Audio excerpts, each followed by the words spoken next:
How is your day going, my friend?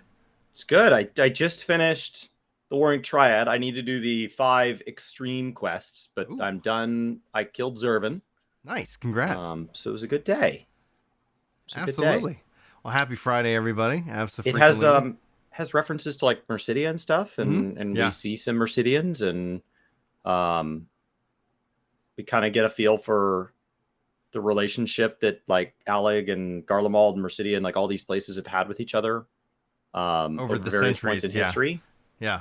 And so that starts to kind of shift some things.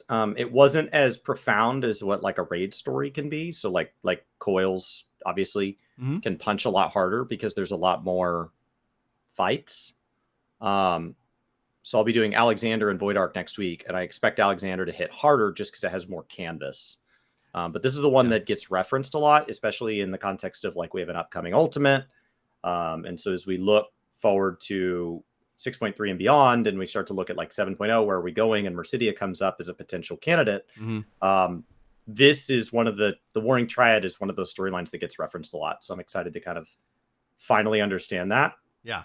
Um, It's gonna be interesting because I'm very curious to see as your thoughts on Alexander and to see if you end up having kind of the same enjoyment, kind of curve that I ended up having with that storyline. So I don't want to say anything I to. know I like the fights, and I know I like the Yeah, the fights are music great. and the cosmetics because I've done all that a bunch of times. Right. But You were doing it like I think a couple weeks ago, if not today. Or I saw you've been hunting the achievements and the killing the yeah, bosses and stuff. I'm flying up through the achievement ranks there. I'm at like 47,000 globally. Um, so I'm only like 2,000 achievement points ahead of you, Mm-hmm. and I'm at like half your rank. I passed. So there's just as many people ahead of me as behind me when it comes to reference from like the highest achievements in the world versus you. You're at like 86,000. I'm at like Mm-hmm. 47,000 That's great. globally, and so like it really starts to thin out as I start to get really rare achievements. Your rarest achievement is having done 500 battle leave quests, Oh yeah. maybe 1,000 battle leave quests, one of those, because people don't do battle leaves anymore. So Yeah. like that just They that just ended makes those. Yeah. that makes the percentage of characters that have that achievement just continue to plummet because we keep adding characters that are like, hey, what are these battle leaves? And everybody's like, don't do those. So for you to have done 1,000 of those is really representative of either somebody who's achievement hunting, or in your case, since you weren't, just somebody who played a lot in ARR. Because the number of things that could be done in ARR was a lot smaller than now. Yeah. That's some of the Because the game's things gotten a lot that. bigger. That's one of the things that, like, when they added in like the 10 stack leaves in Heaven's Word, because they actually still have the battle leaves that take part in Heaven's Word. I was really hopeful that this was going to kind of be some kind of open world challenge, endless kind of like, hey, spend this allowance and we're going to just throw enemies at you in the open world until either you die or you're tired, and I was like, because that was that because like one of the things that's unique about the leaves in the battle leaves that you don't really experience anymore in Final Fantasy 14 is the fact that people can actually watch. You can actually see that that's happening, what's going on. And I think essentially that you would weaken the challenge if they did something like that because somebody on the outside can heal you. But I think that ends up being something where you could actually say event flag or, we're not going to allow that interference from like anybody who's not in your party to do said content. Yeah, the WoW Mage Tower system had a component where like you had to kind of like unlock it, and then I think you had to like pay for each attempt. And so this idea that you would get your allowances, they could have slowly upped it. So you maybe like Yeah. invest poetics in like I get 50 allowances every 6 hours instead of 6 or 12 or whatever it is, Mm-hmm. or I get 100. But in trade for that, like I keep purchasing these higher and higher difficulty quests, and so I'm purchasing these like level 100 quests. And then I'm gonna go try to do one. And I've got my 3 friends, and we're gonna go do these 4-man leaves, and we're all gonna purchase it. And just like treasure maps, we're gonna opt in hopes that we get this big reward. Um, but I think instead it gave way to other systems. So we ended up with exploratory zones. Yeah. We ended up with like single player duels. The deep dungeon system has really matured. So the criterion stuff has really kind of come out of something that wasn't existent. So like instead of investing in the leave system, They just went Oh, yeah. different directions for where the challenging content is. And I think a lot of that could Um, also be baked into the leave system and the statement of like, this is the content. That's what you get in 1.0, to Yoshi P saying like, this is no longer our driving force and factor. And then them just obviously when they made that shift in Stormblood, that's where it's like, you haven't, I mean, leaves are just crafting a gathering for players. And then, you sit on the 100 allowances, and then occasionally you find a really good gill making opportunity and and buying things and just turning them in for currency. But we've seen less and less in that as they've kind of adjusted some of those I kind of wish the loops. tribal quests worked on the leave allowances instead of dailies. Oh yeah. Oh, Because wouldn't that I ruin it, don't like like Pandaria for you? Like, isn't that a risk? so you could manually time gate them when they first come out. So Okay. you could say when they first come out, it's only going to progress this far in week 1 and this far in week 2. Mm-hmm. So that people don't just blitz through it in one day or not. Like, who cares? Because there's no power lock behind them. Right. You're not. And there's Yeah. nothing after the first 14 days of quests. So like once you've done the 30 or 40 quests or whatever, you're kind of done. And so if you want to burn 40 allowances, or you could just make them too expensive. So if tribal quests cost 15 leaves a piece, then you can only have 100 saved up. So you can only do them so fast. Yeah. And then just give you, or 12 or whatever. So you can only do one a day. Because what I don't like is feeling like when a tribal quest first comes out, that like, if I want to take Saturday and Sunday off and go enjoy being outside and, go take my dog for a walk down by the lake or something like that, that I'm now like, oh crap. Now when I come home, I have to remember to do my tribal dailies.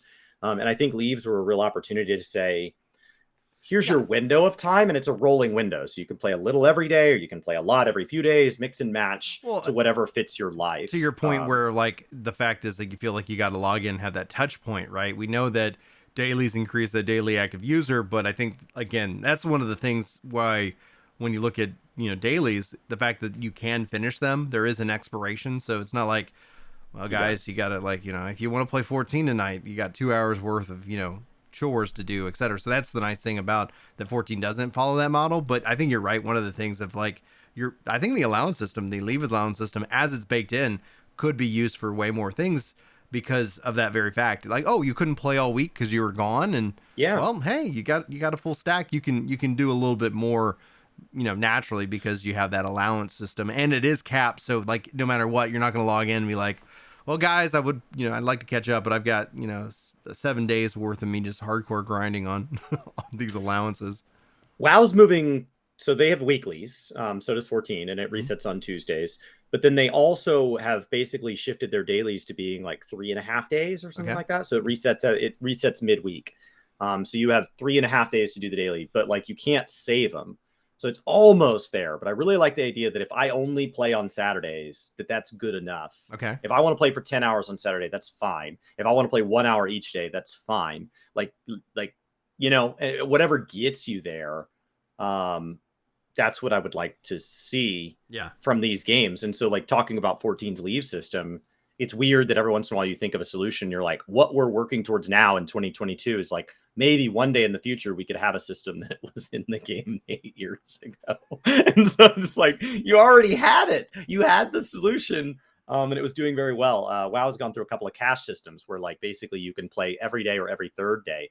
And that's kind of, and then that like has slowly matured into where they are now. And where they are now, it feels, I'm not hating where Dragonflight is. Now, I'm not on the edge of power, so maybe people on the edge of power feel a little bit differently, but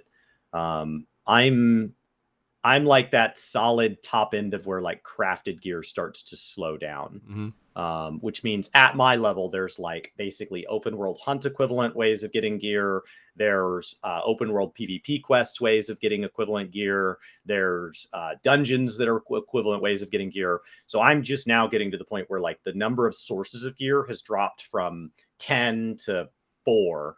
And then from here, it's going to drop to 3 and then 2. And then you're just going to, and that starts to be like, that's that kind of base camp level where like I'm high enough up the mountain that I can look out over the land, but I haven't taken the time and energy to climb all the way to the peak. It's really where I'm pretty comfortable, right? Like I don't like climbing to the level where you need oxygen. I just want to be down here at the elevation that like I can live freely here. It wasn't too hard to get up here, but I feel proud of how far I've come.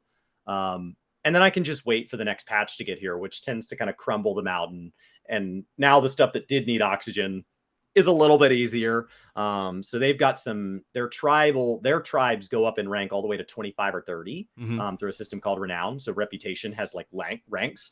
At rank 22, which nobody can be at yet, at rank 22, they start handing you gear that is currently only accessible through their kind of like criterion system. And so that starts to be like, okay, so if you just wait long enough, they'll hand it to you. So if you want to work hard, you will get a reward, but your reward is time. You're going to be powerful for time. And the joy of doing it. So it's a very limited reward that gives you something tactile to hold on to in trade for your hard work, because people actually enjoy the act of doing mythics. You just don't want to do it for no reason. Like Criterion was really well received, and Criterion Savage, like, yeah, I want to push through it, but you got to give me something. It doesn't have to be very big. Like, give me a hat that I'm not going to use. Give me a mount that's not my favorite. Like, I'm not asking for a lot. I'm just saying when I get to the end, I don't want to just be looking around and there's nobody to even like take my picture. Like just give me something. So yeah, I'm excited.